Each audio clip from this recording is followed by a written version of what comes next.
Hai, selamat datang kembali di channel Energi Positif. Channel ini berisi tentang pengembangan karakter, namun dari sudut pandang kehidupan sehari-hari. Hal-hal sederhana yang sering kita jumpai di dalam kehidupan kita sehari-hari, sesungguhnya sering kali menyimpan makna yang mendalam yang tidak pernah kita sadari sebelumnya. Nah, saya akan mengajak teman-teman untuk lebih jauh lagi masuk ke dalam diri sendiri dan menemukan berbagai hal ajaib di dalam diri kita. Silakan kamu subscribe bagi kamu yang belum subscribe. Karena kita akan terus bertumbuh semakin dalam, semakin menggali kebijaksanaan di dalam diri sendiri. Di video kali ini masih tentang serial meditasi. Di video saya sebelumnya, saya sudah menceritakan awal mula saya melakukan meditasi secara otodidak, tanpa bimbingan, tanpa guru. Saya hanya melakukannya. Tadinya sih hanya karena saya coba-coba aja gitu ya. Karena kayaknya di perkotaan gitu ya, selebritis banyak sekali yang melakukan meditasi. Saya hanya ingin tahu gitu ya. Di samping itu saya juga membaca-baca sebelumnya bahwa meditasi itu bisa menghilangkan stres atau mengurangi ketegangan. Dan kemudian saya melakukannya. Di sini saya akan ulas sedikit karena ada teman yang bertanya di kolom komentar. Dia bertanya kurang lebih gini, metode apa yang saya lakukan ketika saya memulai meditasi? Kemudian saya jawab bahwa saya memulai meditasi hanya dengan mengamati nafas. Mengamati nafas di sini maksudnya hanya merasakan nafas saya, hanya merasakan bahwa saya bernapas tanpa memikirkannya. Nah, kemudian pertanyaan selanjutnya, apa yang saya lakukan ketika pikiran itu datang dan pergi? Ya, saya hanya mengamati. Ketika pikiran begitu kita duduk diam, kita merem, pikiran itu langsung datang menyerbu. Saya mengerti betul bagi teman-teman, bagi orang-orang yang baru pertama kali mencoba meditasi, kendala yang pertama adalah bingung mau ngapain pertama, yang kedua pikiran ini seliweran, datang dan pergi nggak sudah-sudah gitu ya. Jadi sama setiap orang yang melakukan meditasi pasti, karena pikirannya tidak bisa dihilangkan. Jadi pikiran itu datang pergi. Yang harus kita lakukan saat meditasi adalah membiarkannya. Tidak perlu berusaha keras untuk menolak pikiran tersebut atau memilih pikiran tertentu, tidak. Biarkan saja pikiran itu berlalu. Pikiran itu akan kemudian berganti lagi dengan pikiran yang lain, begitu terus. Jadi prinsipnya apapun yang kamu fokuskan, maka itu akan menjadi semakin besar. Begitu juga sebaliknya, apapun yang tidak kamu fokuskan, maka energinya akan berkurang. Jadi pikiran itu lama-lama akan hilang dengan sendirinya. Kadang-kadang kita sebagai pemula kurang sabar menghadapi pikiran yang silih berganti, kemudian menyerah begitu saja. Padahal setiap orang yang melakukan meditasi pada mulanya juga merasakan seperti ini. Hanya saja ketika kita sudah tahu state-nya, kita sudah mencapai, sudah terbiasa dan sudah mengetahui fase meditatifnya, maka akan lebih mudah nantinya kita melewati fase-fase pikiran yang berseliweran tadi. Nah, begitu juga ketika semakin kita berproses dalam meditasi, kita akan merasakan sensasi-sensasi energi tertentu di beberapa bagian tubuh kita. Contohnya seperti rasa panas, yang ini sebenarnya subjektif tapi rata-rata orang merasakannya. Rasa panas kalau saya itu di kedua telapak tangan, kemudian ada semacam getaran energi atau tekanan-tekanan ringan seperti kipas angin yang menyentuh kulit kita langsung gitu ya, di beberapa titik tertentu, kayak di mata ketiga ini, kemudian di ubun-ubun, itu kerasa bener gitu ya. Begitu juga di cakra-cakra yang lain. Kamu bisa mempelajari soal cakra ya, ketujuh cakra yang ada di tubuh manusia, itu semuanya seperti memberikan reaksi. Semakin sering kita melakukan meditasi, hal ini otomatis terjadi. Ini terjadi pada saya tidak pernah mempelajari tentang cakra, saya tidak pernah mempelajari tentang energi apapun itu. Tapi setiap kali semakin saya berproses, saya melakukan meditasi, sensasi-sensasi itu muncul dengan sendirinya. Ya, rasa panas, kemudian ada telinga berdenging gitu ya, rasa panas yang muncul di kedua telinga ini. Nah, semua itu terjadi secara otomatis dan belakangan saya baru mengetahui bahwa ternyata itu adalah cakra. Begitu juga warna-warna yang saya lihat saat meditasi. Ini bagi saya pengalaman sangat menakjubkan ya. Saya sudah cerita di video sebelumnya, saya ulas sedikit. Saya itu sering sekali melihat warna hijau, warna ungu, warna hijau, warna ungu. Pernah juga saya melihat semacam warna seperti cahaya matahari yang hangat ya, seperti ada matahari pagi yang berada di depan wajah kita, padahal saat itu saya sedang berada di kamar dan tidak mendapatkan sinar matahari seperti itu. Bagi saya yang sangat awam, hal itu sungguh-sungguh sangat mengagumkan, hal yang amazing yang tidak pernah saya rasakan, yang tidak pernah saya percayai. Jadi itu salah satu pengalaman yang luar biasa bagi saya di dalam hidup saya. Saya orang yang sangat logis dan skeptis. Namun ternyata sensasi-sensasi tersebut merupakan penanda terjadinya perubahan besar di dalam hidup saya. Jadi munculnya sensasi-sensasi ketika saya sedang melakukan meditasi itu di dalam kehidupan nyata, ya. Ternyata saya mengalami hal-hal yang luar biasa. Memang pada saat menjalani rutinitas atau kehidupan sehari-hari, dunia saya tidak berubah. Saya tetap berangkat kerja, saya tetap bekerja di tempat itu, saya tetap bergaul dengan teman-teman saya seperti biasa. Hanya saja, ya mungkin bagi teman-teman yang sudah melalui proses spiritual awakening, mengerti apa yang saya maksudkan. Jadi saya merasa saya berada dalam transisi, saya merasa saya ada perubahan di level kesadaran saya. Jadi seolah-olah saya ini rasanya saya ini seperti melihat dunia dari sudut pandang yang baru. Perubahan itu ada pada level kesadaran saya dalam mempersepsi segala sesuatu. Ya, tadi sudah saya katakan saya tetap menjalani hari-hari saya seperti biasa, tapi saya itu seperti rasanya kayak bangun tidur. Selama ini sebelum saya melakukan meditasi dan sebelum terbukanya kesadaran saya yang baru itu, saya seperti selama ini sedang tidur, sedang bermimpi.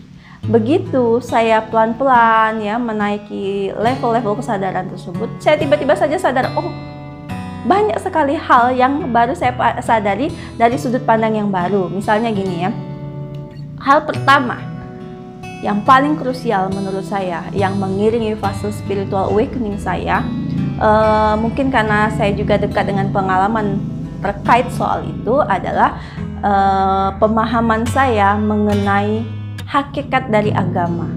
Ya, jadi tadinya saya terus terang sering bertanya-tanya, kenapa ada begitu banyak agama di dunia, ya. Kita ini sebagai masyarakat yang hidup di Indonesia itu rata-rata seorang anak itu kan diberikan pendidikan agama oleh orang tuanya. Kita mengadaptasi keyakinan yang dibawa oleh orang tua kita diajarkan ibadah gini-gini caranya, kemudian berdoa itu begini caranya, tujuannya apa, manfaatnya apa. Kemudian semakin saya dewasa saya bertanya-tanya, kenapa ada banyak sekali agama, kenapa tidak hanya satu agama saja. Selama ini sebelum saya melakukan meditasi dan sebelum saya menyadari semua hal ini, saya seperti kebanyakan orang menganggap, oh memang begitulah, seperti itulah gitu ya. Memang dari sononya, nggak perlulah dipikirin bahwa agama itu banyak dan bermacam-macam.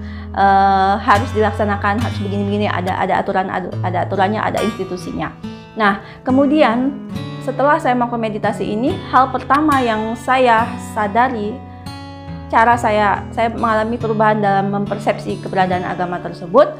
Kemudian saya mengerti, oh, kenapa ada begitu banyak agama di dunia ini? Kenapa agama ini mengajarkan ritualnya begini? Agama B mengajarkan begini, agama C mengajarkan begini. Dan kenapa kadang-kadang ada sedikit konflik, kadang-kadang ada pertentangan, tapi kadang-kadang juga ada persamaan di antara masing-masing agama ini.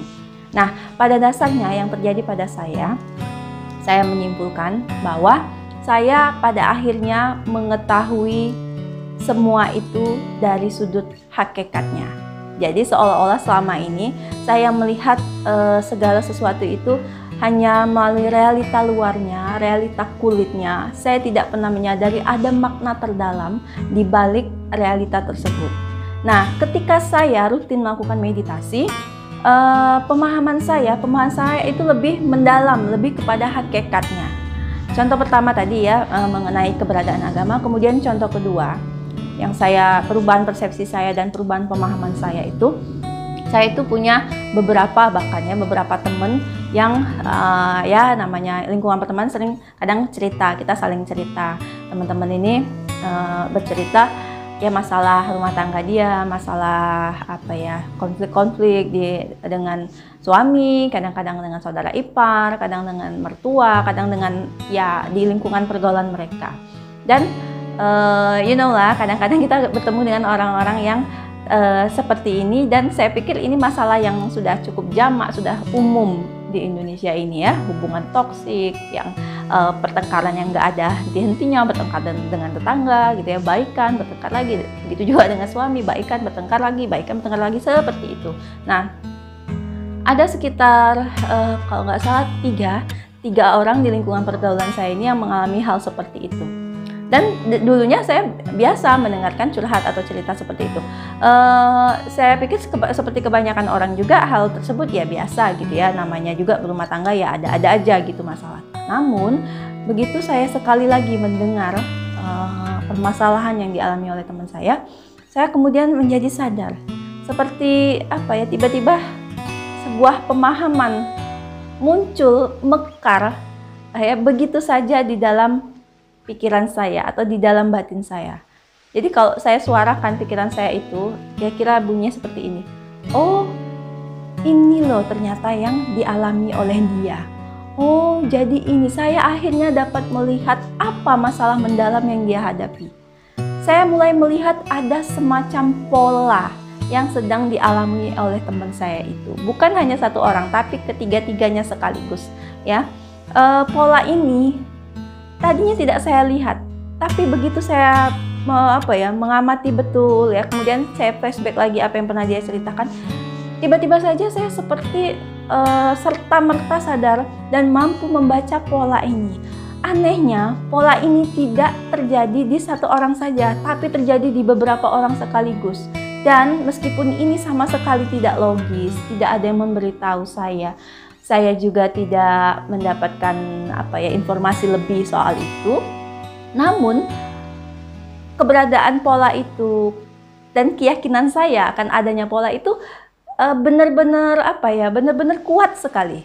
Saya merasa bahwa inilah yang terjadi padanya, dan sampai saat ini pola-pola tersebut masih ada, dan saya masih melihat di beberapa orang-orang yang lainnya yang sudah cukup saya kenal, dan pola itu pun saya lihat di kehidupan saya. Jadi intinya di sini meditasi membuat saya menjadi lebih peka. Meditasi ya, ini sangat saya rasakan karena ya pengalaman meditasi saya itu benar-benar intens ya. Spiritual awakening yang saya alami itu benar-benar intens dan saya sering mencatatnya. Nah, jadi progresnya itu terasa betul gitu ya. Jadi ketika saya bermeditasi sebulan ini, saya merasakan ada semacam perkembangan. Misalnya, minggu ini saya melihat cahaya ini, minggu ini saya merasakan sensasi fisik ketika meditasinya ini. Dan di kehidupan sehari-hari pun saya mengalami perubahan itu, sudut pandang itu.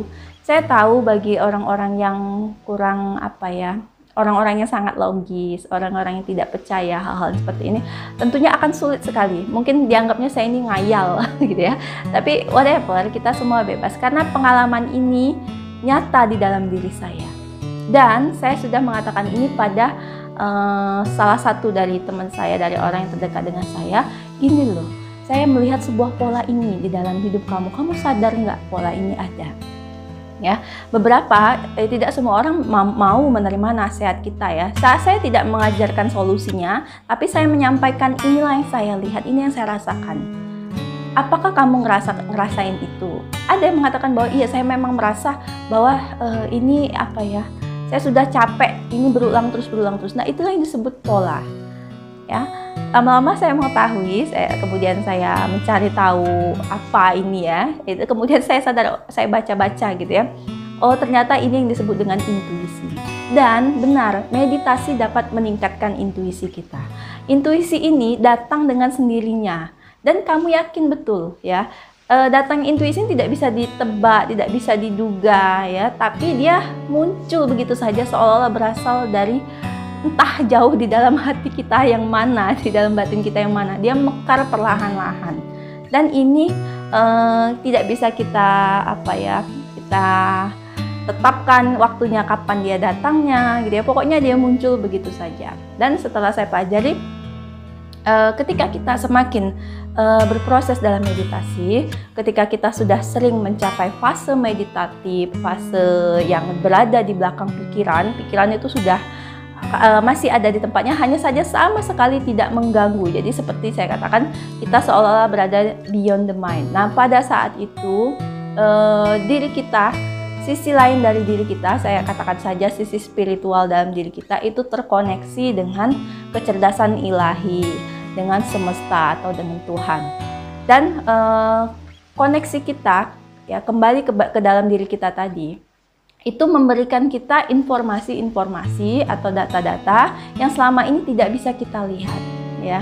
Jadi sepertinya meditasi itu membuka dimensi-dimensi kesadaran yang baru. Memang benar kalau kata orang bahwa kesadaran kita itu mungkin ada lapisan-lapisannya atau ada level-levelnya. Itu hanyalah istilah. Ketika kamu misalnya mempelajari ini atau menjalani ini, mungkin kamu akan menggunakan bahasa yang berbeda. Karena seperti sering saya katakan berulang-ulang, tidak ada kata yang mampu mewakili rasa. Ya, rasa yang kita rasakan di dalam dunia internal kita, di dalam dunia batin kita. Kadang-kadang kita kesulitan menggunakan kata-kata atau kalimat apa yang pas untuk itu. Satu-satunya cara, satu-satunya jalan untuk membuktikannya adalah dengan mengalaminya sendiri. Ya, maka ketika kamu ingin lebih jauh memahami diri kamu, lebih jauh ingin memahami semesta dan kehidupan ini, rahasia-rahasia kehidupan ini, itu sebaiknya kamu merenunginya dari dalam diri kamu. Ya, oke, bisa saja kita bersifat terbuka melalui masukan-masukan orang lain, tapi temukanlah sendiri. Temukanlah sendiri kebenaran itu. Begitu saya mengetahuinya, saya seperti istilahnya seperti kabut yang selama ini menutupi pikiran saya, sebuah hijab yang selama ini membatasi saya dari hakikat semesta, hakikat dunia ini, hakikat diri saya sendiri, tiba-tiba sirna, tiba-tiba terbuka. Dan sejak saat itu saya mempersepsi dunia, saya melihat dunia jauh berbeda dibanding sebelumnya. Ya, kebangkitan spiritual akan membuat kita menjadi orang yang 180 derajat berbeda ya. Meskipun kita mungkin masih melakukan hal yang sama dalam kehidupan kita sehari-hari, namun pelan tapi pasti ada perubahan dalam hidup kita. Pengalaman saya yang dapat saya bagikan kali ini di video kali ini, saya masih akan membuat video-video mengenai meditasi yang berkaitan dengan pengalaman-pengalaman saya pribadi yang mungkin masih sangat sederhana, yang mungkin juga memiliki kesamaan dengan teman-teman di sana yang mulai belajar meditasi. Saya pikir cukup dulu video kali ini. Bagi kamu yang belum subscribe, silakan kamu subscribe, aktifkan lonceng notifikasi agar kita terus sama-sama bertumbuh untuk lebih jauh lagi mengenal diri kita, mengenal dunia ini. Nah, terima kasih sudah menonton. Salam damai, salam hening.